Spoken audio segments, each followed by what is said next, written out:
Добар ден, започнуваат вестите на Канал 8. Представници на голема турска компанија за преработка и трговија со ориз ја реализираа договорената средба со кочанските оризопроизводители. Се разговараше за можностите за пласман на кочанскиот ориз на пазарите во Турција и другите блискоисточни земји. Кочанскиот ориз е со добар квалитет и има можности целокупното производство да се пласира на турскиот пазар, но заради поинаквиот квалитет што се бара, ќе мора да се менуваат сортите. Таков е заклучокот што произлезе од средбата меѓу представниците на една од најголемите компании за преработка и трговија со ориз од Турција и кочанските земјоделски здруженија и преработувачи. По посетата на бизнис делегацијата од регионот на Измир, што се реализираше во вторникот, ова е втора средба со турски бизнисмени од регионот на Едрене кои се интересираат за нашиот ориз. Според нив не се проблем количините што можат да се откупат, туку гаранциите за одржливост на квалитетот.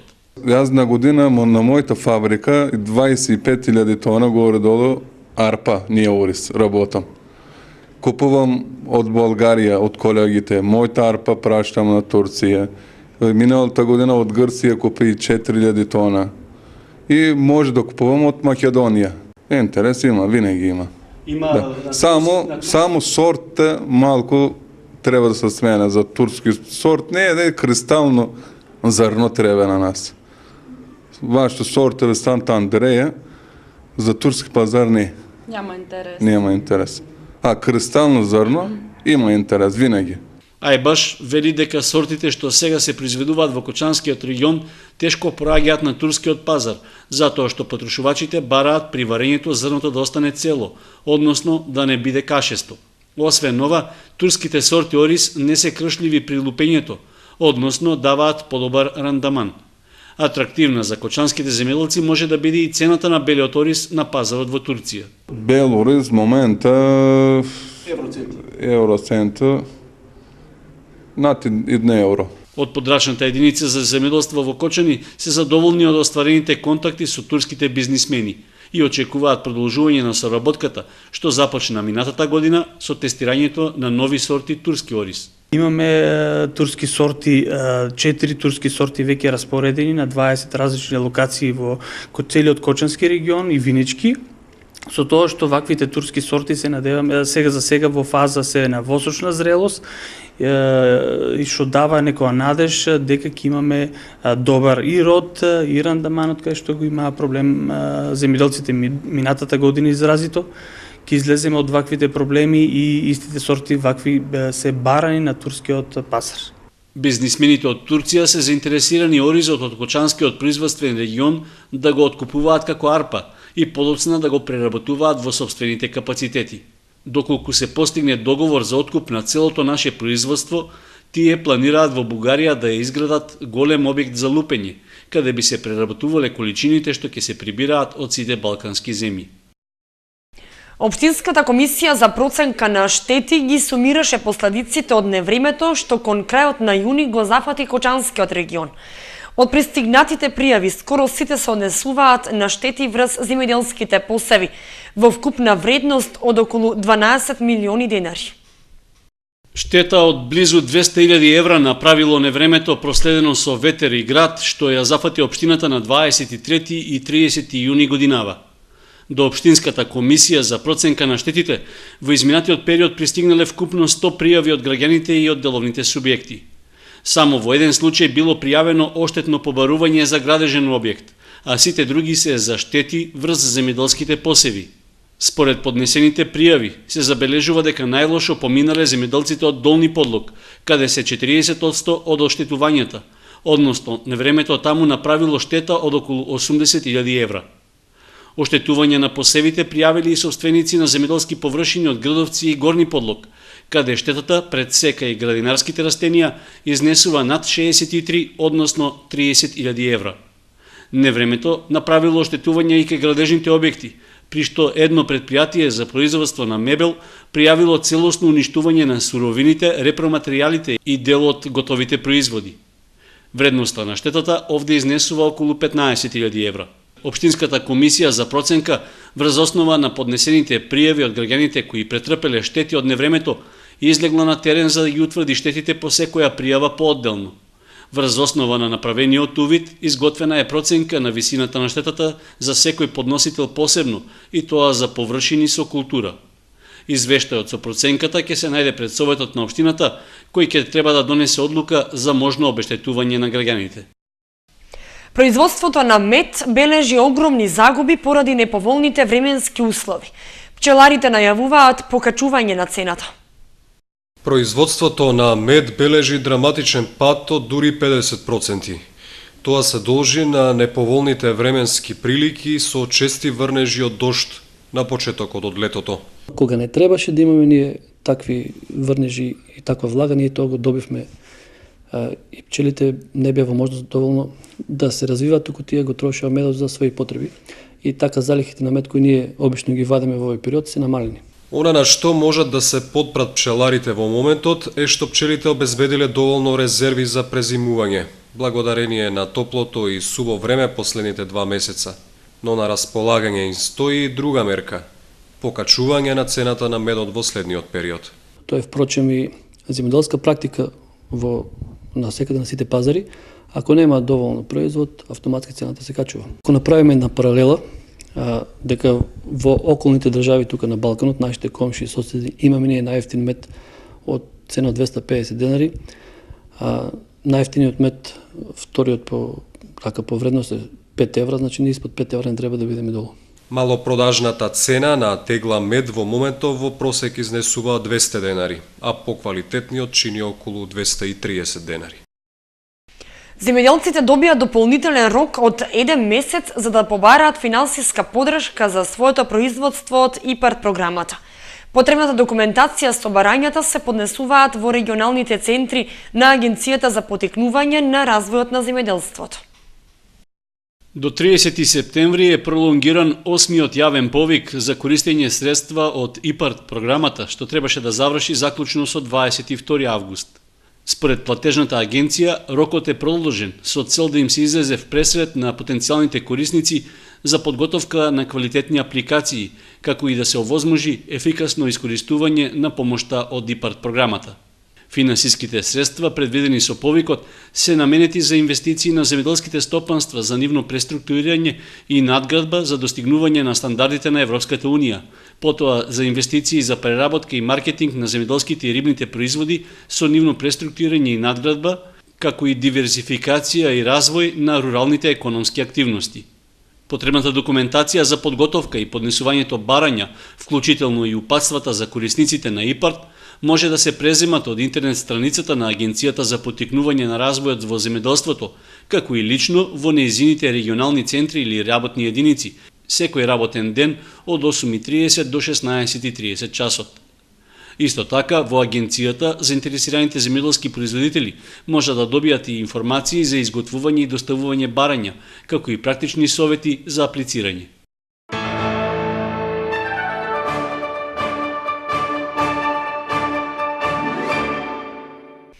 Анксиозноста коси. Секоја четврта личност во животот се соочува со психијатриски нарушувања, велат од Центарот за психотерапија Аспекти Исток од Кочани. Депресијата и паничните напади најчести проблеми кај младите лица. Бараат совети и помош од психолозите. Страв, вознемиреност, депресија, несоница, анксиозност проследена дури и со болести се почести симптоми кај младите, велат од Институтот за креативен развој, обука и психотерапија Аспекти Исток од Кочани. Не е ни чудно што пореметувањата се толку чести, бидејќи анксиозноста е болест на модерното време, вели психологот Радмила Манчевска и додава дека истите се јавуваат како резултат на притисоците, незадоволството на сопствените потреби, а тоа е поврзано со пореметување на саморегулацијата на организмот. Карактеристично е што во последно време често имаме одредени панични пореметувања кај младите. Паничните напади се напади во кои што имаме силно изразен страв, имаме зголемена тахикардија, имаме зголемено дишење, значи едноставно се активираат сите биолошки функции во организмот, личноста се чувствува дека ја губи контролата над себе си и едноставно се чувствува дека нема помош, дека ќе се онесвести, дека не може ништо да направи на себе си и навистина не е тоа пријатно чувство. Во Институтот за креативен развој, обука и психотерапија Аспекти Исток, стручните лица, психолозите и психотерапевтите, токму на темата стрес разговараат и даваат совети секојдневно. Психичката енергија не исчезнува. Луѓето се залажуваат со тоа што мислат дека ќе потиснам јас тоа, ќе го заборавам и ќе ми помине. Ништо не поминува. Психичката енергија се акумулира на тој начин што организмот ја акумулира во одредени внатрешни органи и процеси и зависно од наследната структура, зависно од начинот на реагирање, веќе имаме одредена манифестација кога веќе ќе помине границата на тоа потиснување или акумулација на таа енергија. Целта на центарот е зголемување на менталното здравје кај населението.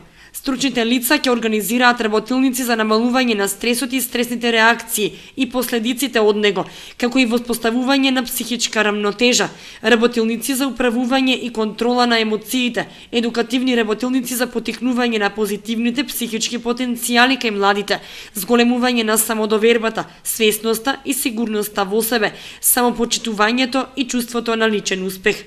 Од септември, секој понеделник и вторник, центарот ќе организира бесплатно советување за млади од 15 до 30 години, како и психодиагностичка проценка на личноста. Извршувањето на буџетските приходи во вториот квартал од годината е на незадоволително ниво. Процентот на сите подставки кај даноците и таксите е под 50%. Извршувањето на приходите на буџетската сметка од подставката данок на плати на вработени лица кај корисниците и единките корисници на средства од буџетот, единиците на локалната самоуправа и фондовите основани со закон е 44,34%.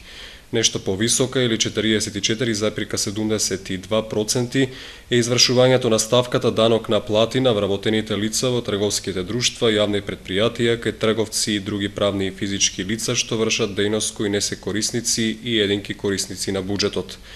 Загрижувачко е извршувањето на приходите на буџетската сметка од данокот на имот во вториот квартал, само 40,06%. Данок на имот од правни лица 29,96%, од данок на наследство и подарок 32,82%, од данокот на промет на недвижности 36,57%, а каматата за ненавремено плаќање на данокот на имот само 0,16%. Што се однесува до таксите, комуналната такса за истакнување на фирма, односно назив на деловна просторија, има извршување на приходите на буџетската сметка од 27,56%. 39,30% е процентот за извршување на комуналната такса за користење на улици со патнички, товарни, моторни возила, автобуси, специјални возила и мотоцикли, што се плаќа при регистрацијата на возилата. Комуналната такса за користење и одржување на јавно осветление има извршување од 49,97%, што е најблиску до половичен. Другите комунални такси имаат 2,57%. 46,28% е процентот на извршување на приходите на буџетската сметка од комуналната такса за користење на просторот пред деловни простори за вршење на дејност. Таксата пак за истакнување на реклами, објави и огласи на јавни места има извршување од 32,95%. 7 осмооделенци во гимназијата и 4 во средното општинско училиште Гошо Викентиев се пријавија за упис на последниот ден од пријавувањето во августовскиот уписен рок. Со тоа во гимназијата остануваат 67 слободни места, а во Гошо Викентиев 208. Второто училиште проблемот со недостиг на ученици ќе го решава со барање дозвола од Советот на општината за формирање паралелки со помалку од 25 ученици. Со новите 7 осмооделенци во гимназијата Љупчо Сантов има запишано вкупно 205 ученици, распоредени во 8 паралелки. Во гимназиската струка се запишале 88 и 117 во економската. Бројката годинева задоволува и предвидените 8 паралелки се формирани со по 25 до 34 ученици, информираше директорот на училиштето Лазар Димитриев.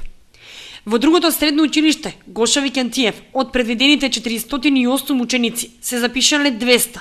Останатите 208 остануваат слободни. На последниот ден од уписите се запишале 4 ученици, тројца во машинската струка на насоката машинско-енергетски техничар и еден ученик во електроструката на насоката компјутерска техника и автоматика. Со бројката на запишани ученици ќе се формираат 10 паралелки, 4 во машинската, 5 во електро и 1 паралелка во сообраќајната струка. За исполнување на минималната бројка на запишани ученици недостасуваат 2 паралелки, по една во машинската и електроструката, информираше директорот Димче Сребринов, кој додаде дека ќе побараат согласност од Советот на општината да формираат паралелки со помалку од 25 ученици. Инаку, од оваа учебна година, училиштето се потруди да ги примами учениците со реформирање на насоката електроинсталатер и монтер од електроструката, но не успеа во тоа бидејќи заинтересираност за новата насока немаше. Се пријавил само еден ученик. В петок продолжува втората етапа од манифестацијата Топол културен бран во Кочани. Според најавената програма во салата на мултикултурниот центар со почеток во 20 часот, концерт ќе одржи сопранистката Вера Данилова во пијано придружба на Елизабета Ѓоргиева. На програмата ќе се најдат познати оперски арии од Верди, Пучини, Гуно, Росини и други композиторски имиња од светската класика. Данилова, која има кочанско потекло, од 2003 година членува во операта и балетот на Словенското народно гледалиште во Љубљана. Како концертна пејачка настапува во Република Словенија и надвор од неа, а пред кочанската публика се представува по пауза од неколку години.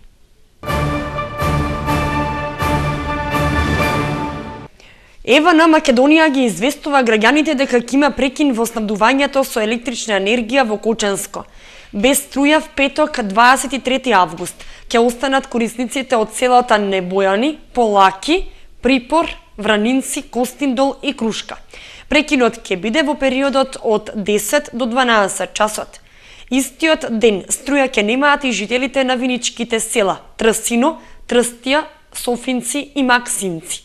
Кај нив прекинот ќе биде од 9 до 11 часот. Како што информираат од ЕВН, тоа е заради реализација на инвестиционите зафати за подобрување на квалитетот во снабдувањето со електрична енергија на корисниците во тие реони.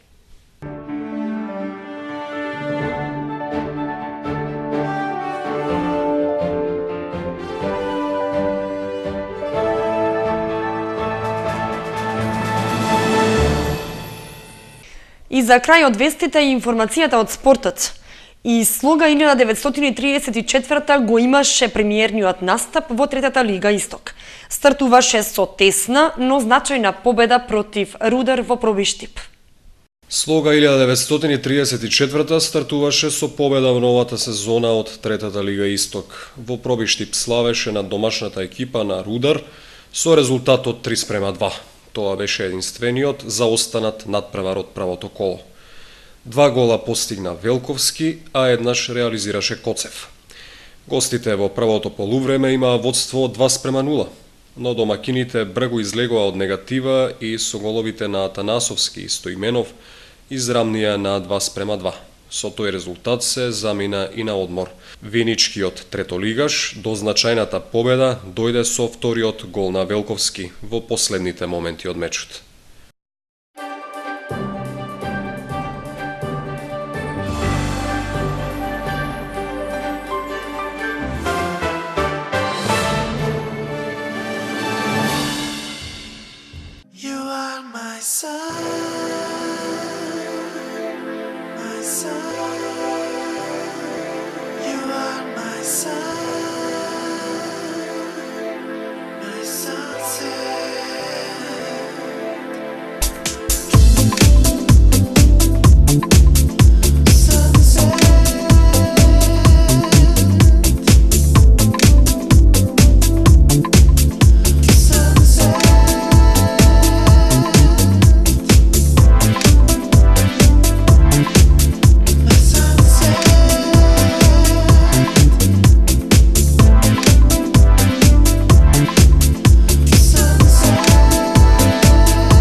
Тоа беше се што ви подготвивме за вестите на Канал 8. Ви благодариме што бевте со нас. Пријатно!